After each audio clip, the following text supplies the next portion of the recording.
So I like to make this video just as a initial impression of this little coffee maker. It's called the Scoop.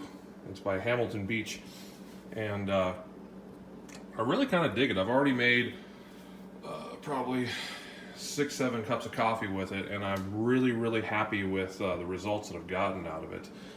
I have it next to my older Keurig here. This is an old B70, and as you can see, just looking at the size, the form factor is it's much smaller, and for single serve, it's perfect for me.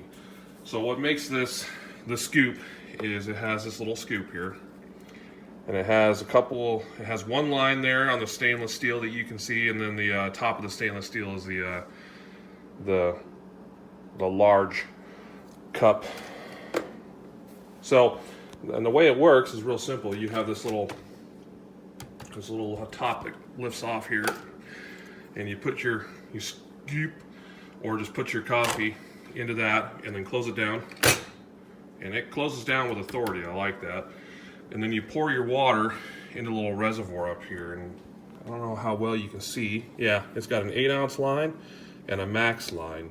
And the max line is for 14 ounces, and the 8 ounces is for 8 ounces, and it actually does 8 ounces. The problem I have with this Keurig is you set it to the 8-ounce one, and it doesn't quite give you 8 ounces. So when you try to do 2 cups to do 16 ounces, it really kind of just gives you 14 ounces. So I figured, okay, we'll do this.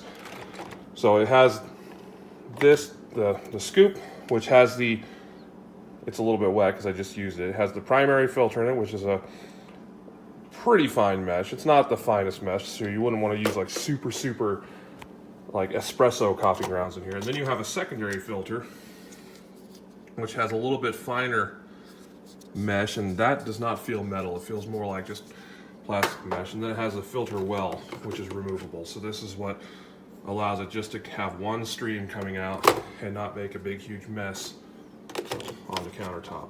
So I'll put this back in here like this.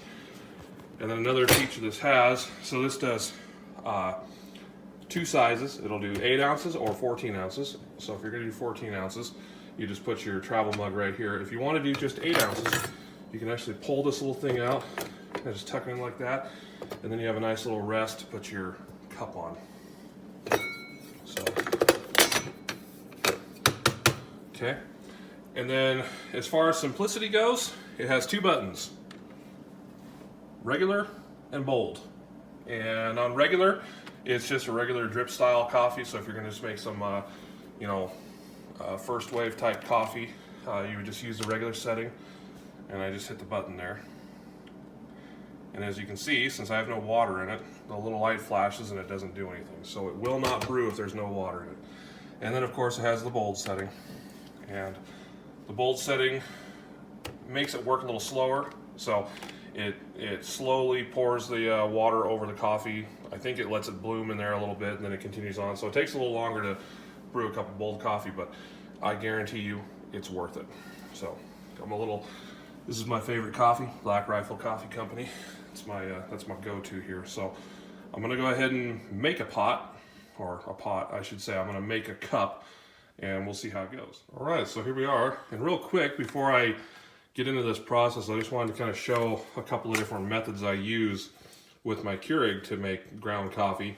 So Keurigs are nice when you're using K-cups or you're just doing single serving type of things like an 8-ounce or a 10-ounce cup or something like that. But when you want to do a 14 to 16-ounce travel mug, it gets to the point where the advantages of the Keurig are lost when you're not using K-cups, because you end up doing just as much, if not more work, than if you have something like this.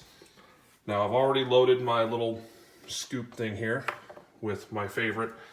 Well, this isn't my favorite, but it's really close to one of my favorites. This is the Black Rifle's Coffee or Die blend. So what I'll do is I'll go ahead and open the top here, and I'm going to pour in the water up to the max fill line. So I'm going to do this here.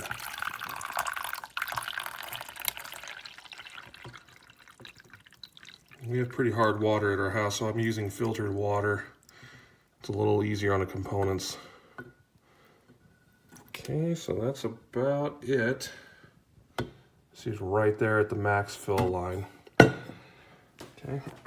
The nice thing is you can't overflow because it won't brew any more than you already have. So close the lid, open the top here, put the basket, little scoop basket in the top, and hit the bold button because that's how we like it. And it takes a few minutes for it. It's not as fast as a Keurig either, but you know, one thing you can do is you could load this up the night before, put your water in the night before, just come out and hit the button and go do whatever it is you have to do. I usually make my lunch when I'm making my coffee anyway, so see, it's starting to come out there. And this will take a couple of minutes, so okay, so I think we're about done here. The little light will automatically shut off when it is finished.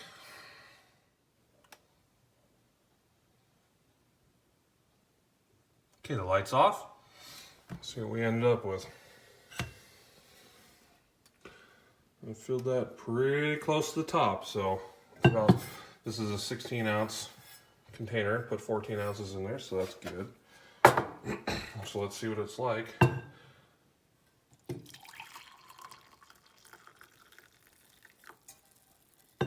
So as far as cleanup goes, it's pretty easy. I just like to lift the lid up here, let any moisture that's in here just kind of evaporate off. And then you lift this section here, pull the brew basket out, take this over to the trash or the sink or whatever you want. It says it's dishwasher safe. I would probably just hand wash it if I were you. Got some of the other finer grinds in the secondary brew basket. And then I'm just going to take this out because I don't like residue being stored in the bottom of my coffee maker. And so put it down, just kind of slide it to the back here, wipe off the little drips off the front, and put it back together, and you're done. So my final thoughts on this little coffee maker, on this initial impression, I like it. I picked this up for about $35, $36 on Amazon. Shipped to my house in 2 days. Love Amazon. Anyways, in a world of super technology, gizmos and gadgets and things that do 100 different things like the Ninja or whatever, it's nice to see something that just is, it's a simple coffee maker for a simple guy who just wants black coffee. I don't need whipped lattes and crap like that. Another thing is it feels really durable. Like, it doesn't feel cheap at all. I mean, it was inexpensive, yeah, but I mean, it's got a nice metal housing. I mean, things these days just feel so plastic, and you know, for 35 bucks, this thing feels like a $100 coffee maker. It's pretty cool for what it is. So yeah, I would definitely recommend looking at it. I mean, for $35, if you don't like it, send it back. But for my money, I dig it.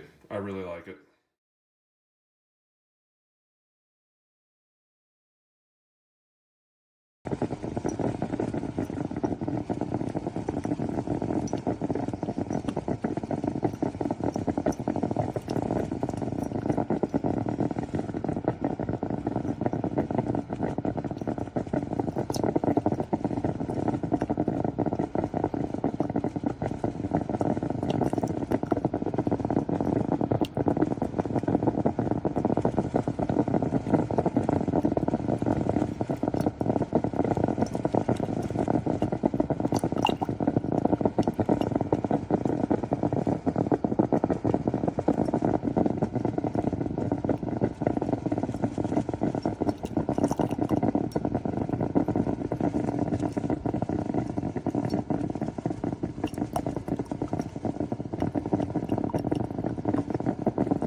only takes part of a cup of coffee. Only makes part of a cup of coffee.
I love this coffee maker, but I don't like the mess it makes.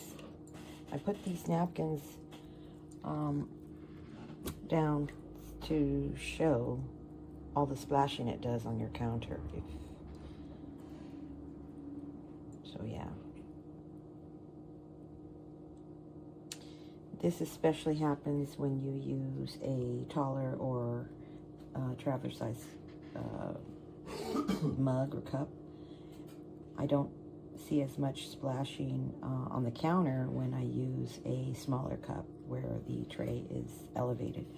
But you get the backdrop splashes either way. But it's a great coffee maker otherwise.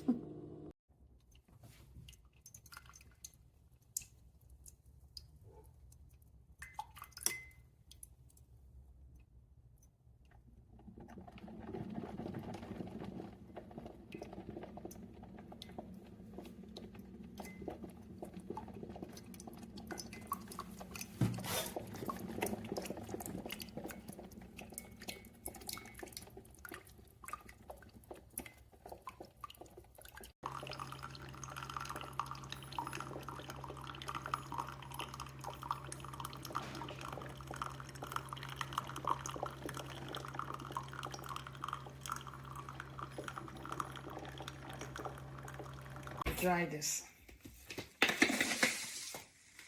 hair.